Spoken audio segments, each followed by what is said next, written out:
আসসালামু আলাইকুম।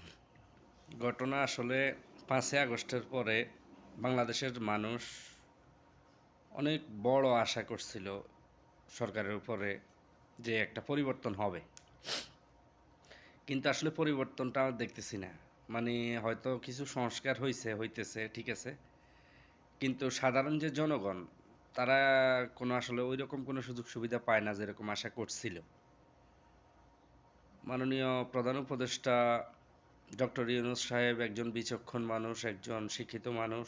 আন্তর্জাতিকভাবে ওনার স্বীকৃতি আছে এবং তথ্য উপদেষ্টা জনাব নাহিদ এবং আসিফ সাহেব ওনাদের উপরে অনেক আসলে ছাত্র আন্দোলনের পরে ছাত্রদের উপরে আসলে অনেক আশা করছিল সবাই যে মানুষ ভাবছিল যে হয়তো প্রয়োজনীয় মানুষের নিত্য প্রয়োজনীয় যে দ্রব্যগুলা ওইগুলা মানে ফিউর যে খাবারটা ওইটা পাবে। এখনও কিন্তু বাংলাদেশে ফরমালিন চলে। ফরমালিন প্রত্যেকটা খাবারের কোনো গুণগত মান নাই। খাবারের সাথে মানুষ বিষ মিশায়, ফরমালিন মিশায়। প্রত্যেকটা প্রোডাক্টের সাথে বাংলাদেশে ভেজাল আছেই। তারপরে শিশু খাদ্য বলেন। বাংলাদেশে একটা শিশু খাদ্য নাই যে সে খাদ্যটা মানে শিশুদেরকে আপনি বিশ্বাস করে আপনি খাওয়াইতে পারবেন। এরকম কোনো খাদ্য কিন্তু নাই।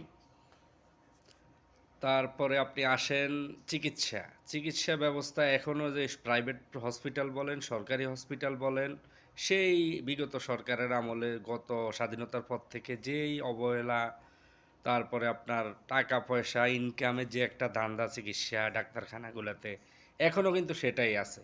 সরকার এই ব্যাপারে বিন্দুমাত্র পদক্ষেপ নেয় না। তারপরে আপনি আসেন খাবার-দাবার তো আছেই। এই জিনিসগুলো আসলে মানুষ খুব আশা করছে। সাধারণ যে জনগণ, সাধারণ যে মানুষগুলা, রাজনীতিবিদ আপনার কয়জন? রাজনীতি যারা করে হয়তো দেখা গেছে সেটা কম। কিন্তু সাধারণ মানুষগুলার কথা আসলে কোনো সরকারই চিন্তা করে না। আমরা আসলে সাধারণ মানুষ, আমরা আগেও অবহেলিত, এখনও অবহেলিত নাগরিক হিসেবে আমাদের কোনো সুবিধাই আমরা পাই না। তো সুতরাং আসলে বাংলাদেশের এতগুলা মানুষের কষ্টের দেখার আসলে কেউ নেই। এবার আওয়ামী লীগ বলেন, বিএনপি বলেন, যেই বলেন, দেখি না কোনো মানে মানুষের একটা যে সুযোগ সুবিধা, নাগরিক সেবাগুলা, ওইগুলো আমরা পাই না। এখনও পুলিশ অত্যাচার করে। এখনও এয়ারপোর্ট, আমি গত এক সপ্তাহ আগে এয়ারপোর্ট ক্রস করছি। এয়ারপোর্ট এক একটা অফিসারের ব্যবহার মানে কুত্তার চেয়েও খারাপ। কুত্তাও আরও ভালো ব্যবহার করে। কুত্তারে যদি আপনি খাওয়ান তাহলে কুত্তা কিন্তু আরও ভালো ব্যবহার করে। কিন্তু এয়ারপোর্টের এক একটা প্রত্যেকটা অফিসারের ব্যবহার এত খারাপ, মানে মনে হয় ওরাই কর্তা আমরা ওদের প্রজা, মানে এরকমই মনে হয়। অথচ কিন্তু এটাই উচিত ছিল অন্যান্য দেশে, যেটা যারা সরকারি চাকরি করে তারা জনগণের সেবক, যারা সেবা দেয় জনগণের টাকা দিয়ে তাদের বেতন দেওয়া হয়, তাদের কিন্তু ব্যবহার এত খারাপ যেটা বলার বাইরে। এর ভিতরে এখন আবার শুনতেছি এয়ারপোর্টের প্লেনের টিকিটের দাম নিয়ে সিন্ডিকেট। তো এই সরকার আসছেই তো মূলত সিন্ডিকেটটা ভাঙার জন্য। সরকার যদি সিন্ডিকেট এক সপ্তাহের ভিতরে নাই ভাঙতে পারে, তাহলে সরকারের আর ক্ষমতাটা কি? সরকারের তো কোনো ক্ষমতা আমি দেখতেছি না। সরকার আসলে কি করে?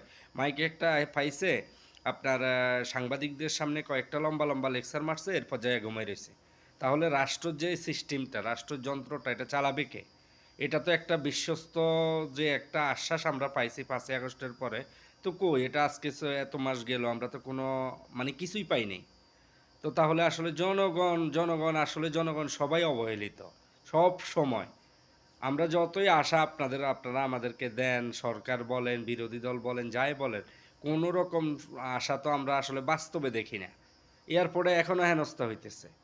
তারপরে শিশু খাদ্য মানে খাবারটা যে একটা জিনিস আমি খাবো, এই খাবারটা বিষ। এই খাবারটা বিষ, খাবারটা খাই, খাওয়ার পরে মানুষ কয়েক বছর পরে মানুষ অসুস্থ হয়, যাবে ডাক্তারের কাছে। ডাক্তারও আপনার ইচ্ছা মতে ডাক্তারের মন যা খুশি, মানে পেশাদারিত্ব কারো ভিতরে নাই।